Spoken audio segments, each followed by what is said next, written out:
When Daredevil Born Again was first announced, I was buzzing. I love the original series and has had some great cameos in the MCU. So why does the series feel like such a letdown? Let's get into it.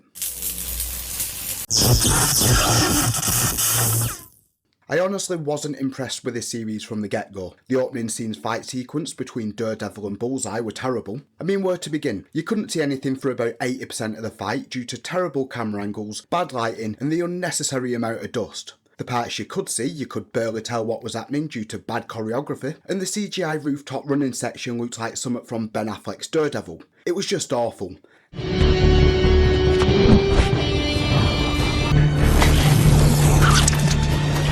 Now, apparently, the entire scene was done in one take, and in my opinion, you can tell. Another thing I can't stand in superhero shows is the boring played out trope of the hero giving up the duties.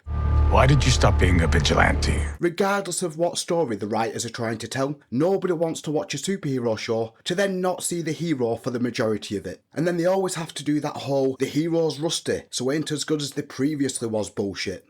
Now, in my opinion, killing Foggy was a mistake. Foggy brought that light-hearted comedic charm to the original series, something Daredevil Born Again definitely lacked. Personally, I think it would have been better if Karen had died that night. It would have been just as, if not more impactful to the story. Especially when you think back to season 1 of the original series. Karen helped shape Matt's decisions and actions as Daredevils, acting as a voice of reason and helping Matt maintain his humanity.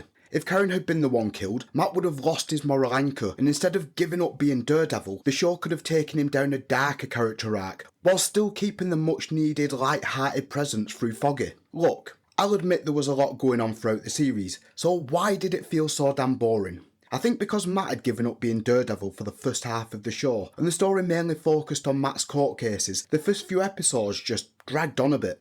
Don't get me wrong, I enjoyed the Hector Ayala storyline, but unlike other court cases, it's because Hector's story actually moved the plot forward. It's not just that. What made Hector's case stand out was how it forced Matt to confront his own values, not just as a lawyer, but as an ex-vigilante. The story explored deeper questions about redemption and justice, pushing Matt into moral dilemmas where his actions had real consequences. Not just that, it showed us Matt's struggle between who he's trying to be and who he needs to be. So, what about the villains? Well, the series introduces us to a new villain called Muse, played by Hunter Doohan. Now, the way the series sets up the character was interesting. Let's face it, Muse is a full-blown serial killer, and it felt like he was being set up to be the main antagonist for the first season. In the comics, Muse is a real threat to Daredevil. He has powers that mess with Daredevil's senses, as well as super speed, strength, and endurance. But nope, not in this series. The writers essentially just made him a troubled teenager with some serious mental issues and relegated him to a minor villain role. The fight choreography between Muse and Daredevil was also pretty bad. You can clearly see the actors miss hits they were supposed to land, especially when the other person still reacts like they've been hit. But even if you take out those mistakes, the fights weren't that impressive. Like I watched that film Love Hurts the other day, and that film has way better fight choreography. Also, I gotta say, Daredevil's girlfriend, Heather Glenn, played by Margarita Laviva, sorry if I butchered that name, but between Muse, Kingpin and Vanessa, she has terrible luck with selecting her clients. To be honest, I didn't really like her character, so I don't really have too much to say, except the line where she tells Matt she saved herself from Muse was ridiculous. Anyway, speaking of Kingpin and Vanessa, their story is probably the best thing about the show. Honestly, I would have preferred if the series was just called The Kingpin and the whole story revolved around them. Kingpin's arc was easily the most compelling part of the entire series. You can see that on the surface he's trying to turn over a new leaf, positioning himself as a reformed man, someone who wants to serve the people and become mayor for the good of the city. And it's believable too. What makes his storyline so engaging is the way his true intentions unfold. It's slow and calculated. You watch him episode by episode, quietly take control of New York, first influencing the police force, then creeping his way into the judicial system, and eventually having his hands in nearly every corner of the government. You don't fully see what his endgame is till the very end. All the little moves he's been making finally click into place, and you realise that he's been 10 steps ahead of everyone the whole time. It's classic Fisk, manipulative, powerful, and terrifyingly patient. Okay, so let's talk about stupid hero decisions throughout the series. Daredevil jumping in the way and taking a bullet for Fisk was stupid. First, why didn't Bullseye aim for Vanessa? It would have made more sense seeing as she was the main reason he was in the situation he was in. And it would have made more sense for Matt to jump in front of Vanessa. The writers also had a perfect opportunity to show that Fisk had taken super soldier serum, he's literally been shot in the face before, so he wasn't in any real danger, and it would have made more sense to the story wise for him being able to enact martial law.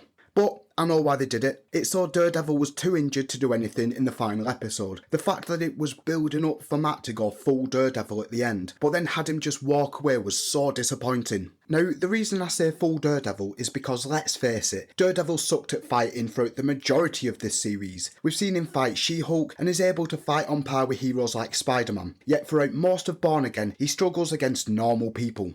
Sorry, got off track though. Punisher makes an appearance throughout the series and John Bernthal smashes the role. But again, the writers just couldn't help themselves with having Frank also make a stupid decision. That scene at the end where he goes to take out the corrupt police and Kingpin's operation alone started out awesome. When he killed that first guard, it was brutal and efficient. Then pretty much 10 seconds later he walks straight up to pretty much the entire police force unarmed, with zero tactics or strategy, and of course he just gets his ass kicked. To me, it was just lazy. They could have had him use stealth and tactics, like when he first started, then have it where he gets ambushed and outsmarted by the Kingpin. But nope, like I said, stupid hero decisions. It's not all bad though. Credit where it's due, the acting across the board was on point. And that Daredevil Punisher team up fight at the end, easily the best action scene of the whole series. The choreography was tight, the camera work was actually watchable, the slow-mo was a bit much, but at least it finally delivered some of that epic combat we'd been waiting for. Still, I expected better. The problem is, the show tried to do too much in too little time. The story stretched the overall plot so thin that everything just ended up feeling shallow. Think about it. We had the Hector Yellow case, the Muse arc, Matt giving up his suit and then returning to it, Bullseye's whole subplot, Kingpin and Vanessa's rise to power, Heather's therapist storyline, the corrupt cops and Punisher's mission, and that's not even mentioning Daniel Blake and the reporter BB's side stories. All of that packed into just 9 episodes. It's no wonder the show felt like it was constantly moving, but going nowhere. Now, is it just me, or did the entire series just feel like one big build-up for season 2? Almost every storyline felt like it was laying the groundwork for something bigger in a later season, rather than delivering us anything truly satisfying now. It's like the show was more focused on world building than storytelling, and that's the problem.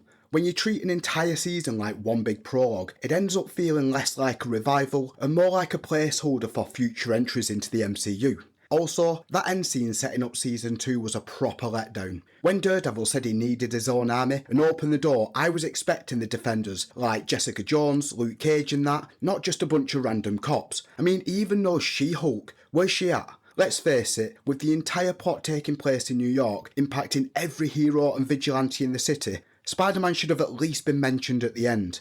To me, it felt like a missed opportunity to bring in the MCU Defenders as well as expand the story into the wider Marvel universe. But what did you think of Daredevil Born Again? Did you enjoy it? Did you hate it? Let me know down in the comments, and if you could do me a solid by liking and subscribing, it'd be much appreciated.